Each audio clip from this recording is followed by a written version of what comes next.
This is one of the worst rated fighting games on the Xbox 360 and PS3, 2011's Supremacy MMA.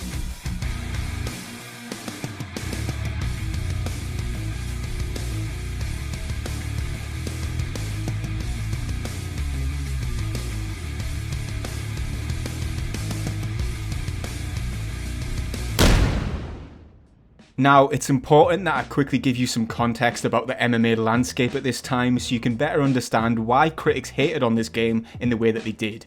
Bear with me, if you don't like MMA or whatever, I'll be as quick as possible, I promise, a couple of minutes. Before the super yachts and Coca-Cola binges of Conor McGregor or the anime nerd antics of Adesanya, in the early 2000s, MMA was very much a sport dominated by dudes with tribal tattoos that just wanted to throw some f***ing hands, bro.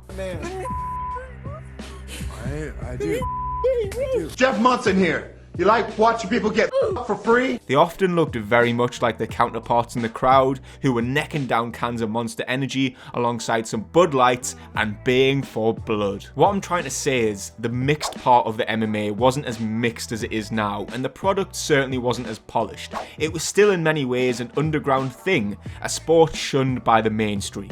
Fast forward to 2010, and MMA finds itself in a transitionary period with the UFC truly becoming mainstream for the first time, with stars like GSP bringing real varied martial arts abilities to the octagon, and the big lad Brock Lesnar captivating the WWE crowd with his switch to the sport.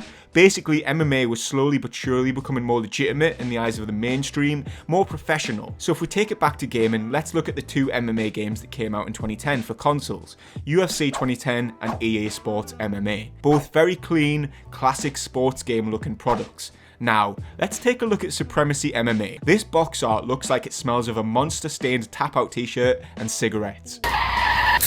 Welcome to Kyle's Kingdom, where the only email I send is to your girl. Despite coming out in 2011, this game looked straight from the early 2000s era of MMA. It looked outdated, it looked out of touch, it featured more violence than its counterparts, it focused on the amateur scene more, and it even let you fight in places like the pit and in jail.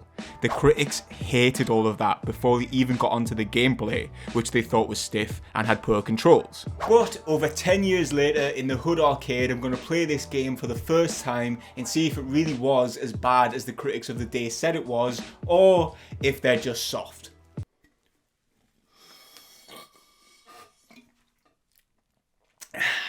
Let's crack on. Let me get this off my chest first. I actually don't mind the way it looks and the creative direction they went with it. I know in 2011 it was dated, but picking up this game now, I'm happy to have an MMA game to play that wasn't just trying to be the UFC. Something that wasn't trying to be this super sanitized, professional sport and product. Feel free to call me a Monster Energy drink sniffer in the comments, but I think it's good that they went for something different. Yeah, maybe it does appeal to the Just Bleed crowd more, those baying for blood, but what would Street Fighter be without Mortal Kombat, is what I'm saying. This is just MMA's Mortal Kombat. It's not just the creative direction in terms of focusing on the more underground aspects of MMA, but also the artistic direction to go illustrative is also a good one in my opinion. It's another point of difference, and it works for this game because it allows them to be over the top, to be more arcadey, because it's framed like a sort of comic book rather than real life. Now that I've got that out of the way and you all think I'm some sort of Neanderthal that gets hard on violence, let's take a look at the roster. On the Xbox 360 version, there's only 14 playable characters, including just 2 female fighters. Now, I was gonna shit on them for this, like, what's the point of even having them on the game because they can only fight each other? But then, I read Wikipedia. Always a great shout. And apparently this was the first MMA game ever to include any female fighters at all. So I can't criticize them for that. In fact, I've got to give them props for going against the grain yet again. However, if you're picking up this game as a fan of the sport, looking for your favourite fighter, you'll probably be left a little bit disappointed by the roster. Because, obviously, this game didn't have the rights to the biggest names in the sport, it was left picking guys that were way past the prime, like Jens Pulver, a walking can of Monster Energy drink, and a few dudes that you'd have to be real martial arts geeks to have heard of. Sorry, Jens. I mean, he wasn't a bad martial artist. He was just one of them old school dudes that I'm talking about. I'm sorry, Jens. Please don't hit me. Anyway, none of that really matters. The names or the lack thereof don't matter too much because the depth of the roster comes in the styles. You've got a Muay Thai guy, you've got a karate guy, you've got a BJJ guy, a judo guy, a boxer, a kickboxer, a savate. I have no clue what that is. It's French apparently. I don't know. He just kicked me a lot. And a couple of straight up MMA guys. For me, personally, this was super exciting because they've each got their own movesets and styles that really do represent each martial art so well. I'll dig into those in a bit, but when comparing this to the other MMA games of the time, the variety in the movesets on those games was very little. You could choose a style, but it didn't really make a huge amount of difference. They all just fought MMA, which was more realistic to how MMA really is nowadays. Whereas Supremacy, again, takes more inspiration from the early days of UFC and MMA, where you had a guy in a full karate outfit, for example, taking on a Muay Thai guy to work out the best martial art out of those two. Also, each style has a corresponding venue, which I absolutely love. The fact that you can fight in these weird and wonderful places, again, is a positive for me. It's something that makes this game stand out. It's something that makes it unique. I like that you can fight in a jail. I don't care how tacky it is, or if you want to argue that it takes away from the sport of MMA. It's a game. Let this be the FIFA Street equivalent to the UFC games. And just enjoy it. Stop crying. Oh! Flatten that motherfucker. In my opinion, it's this awesome representation of each specific martial art that really sticks out as the best thing about this game. Each character has a really specific moveset, stance, and outfits relating to their martial art, which I think is pretty cool. Additionally, the combat style tries to strike a balance between arcade and realism in terms of the techniques, and I think it does it quite well. Yes, it is overly bloody and violent. Some of the moves are a bit over the top, and because it's an MMA game, even the kickboxer and Muay Thai guy has a good ground game, which is obviously just wrong because these guys don't have any ground game. But it's a game, it's not an MMA simulator. Granted, the graphics and animations aren't the best looking. They can feel a bit slow when it comes to the grapples, but generally they don't look too bad. And like I said before, the techniques themselves look great. They look true to life for the most part. Oh, elbow! Eat it! Oh, look at him! Ragdoll! The controls take a little bit of getting used to, but they're actually quite straightforward. X is punch, Y is kick, basically. You move the left stick to do different variations on these moves.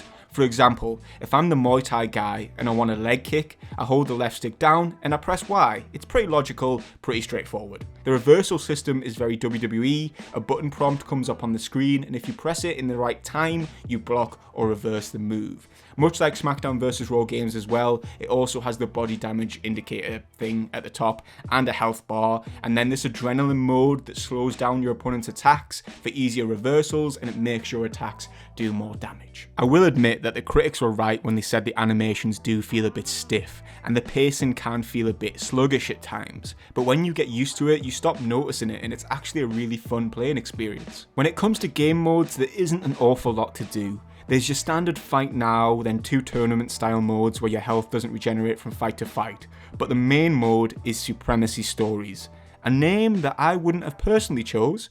The phrase Supremacy Stories doesn't have positive connotations in my mind.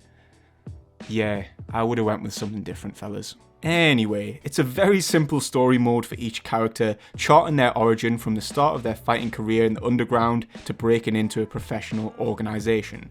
Again, the cutscene art style really works for me in this context, but it is painfully simple in terms of gameplay. It's just fight after fight in different venues, and it becomes quite repetitive. Thankfully, the story modes are very short and over in like 6 fights, probably because there's not enough fighters to merit any more than that on the roster. They've got a few extra things to try and increase the playability though. It tracks every time you use a fighter across all game modes with their fight record, and a somewhat out of place XP system. You can level up each fighter to level 10, unlocking a new outfit with each level up. That's all that happens though. You get some new clothes and a new rank, sort of like a martial arts grading system for each different character.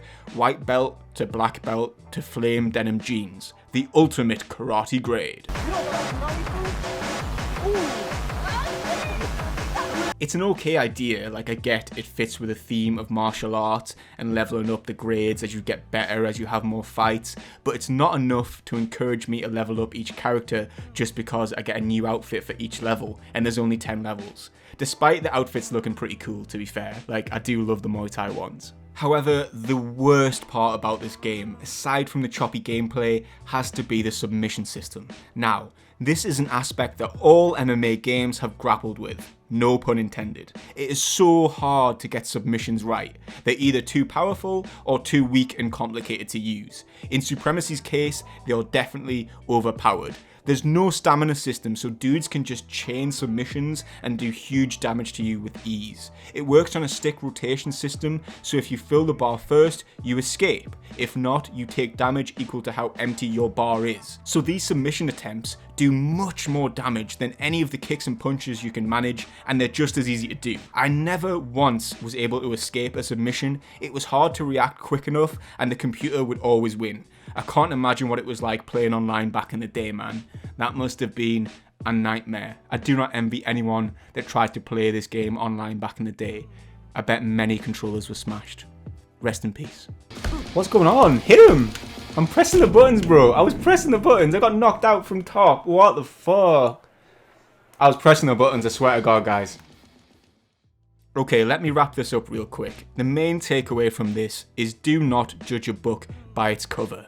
This may look like a Monster Energy drink fever dream made only for Tapout shirt enthusiasts, but I'd argue it's actually a decent arcade style fighting game that will make both MMA fans and casual gamers happy. As someone that does Muay Thai to a average level, I was really impressed with the effort they put into depicting my martial art in this game. From the stance to the moveset to the outfits and the venues, it was all incredibly legit, and you can tell they really cared. The gameplay may not be silky smooth, the graphics are a bit ugly at times, but it's a fun game that you can definitely get a few hours of enjoyment out of playing by yourself, or it'd be perfect as one of those games you dig out when friends come round. In my humble opinion, Supremacy MMA was an attempt to make an arcade alternative to the super serious sports simulation MMA games of the time, and I think they hit that goal.